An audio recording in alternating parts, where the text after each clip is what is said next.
முதலமைச்சர் விஜய் மற்றும் நடிகை த்ரிஷா குறித்து இரட்டை அர்த்தத்தில் பேசிய எதிர்க்கட்சித் தலைவர் உதயநிதி ஸ்டாலின் கைது செய்யப்பட்டுள்ளார்.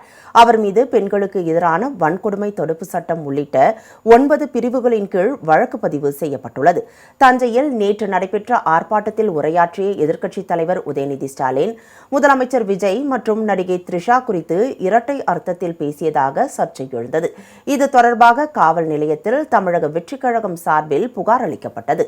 இதன் அடிப்படையில் வழக்கு பதிவு செய்த தஞ்சை கிழக்கு காவல் நிலைய போலீசார் சென்னை நீலாங்கரையில் உள்ள உதயநிதி ஸ்டாலின் வீட்டில் அவரை கைது செய்தனர். இந்த கைது நடவடிக்கையின் போது ஏராளமான திமுக தொண்டர்கள் மற்றும் முன்னாள் அமைச்சர்கள் அங்கு குவிந்ததால் பரபரப்பு ஏற்பட்டது.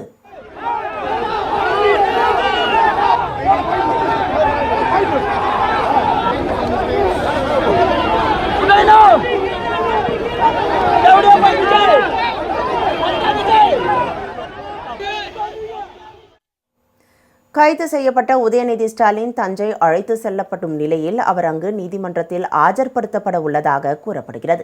இதனிடையே உதயநிதி ஸ்டாலின் மீது பதிவு செய்யப்பட்டுள்ள 9 பிரிவுகளின் விவரங்கள் வெளியாகியுள்ளன.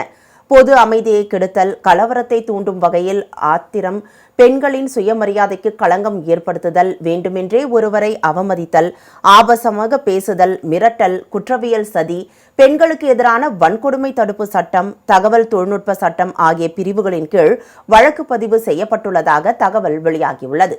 இதனிடையே உதயநிதி ஸ்டாலின் கைது செய்யப்பட்டதை கண்டித்து தமிழகம் முழுவதும் திமுகவினர் சாலை மறியல் உள்ளிட்ட போராட்டங்களில் ஈடுபட்டு வருகின்றனர்.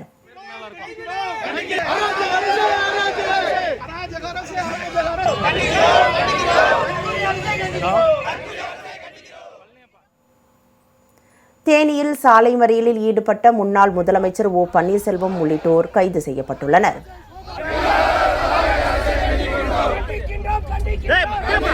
கண்டிக்கின்றோம்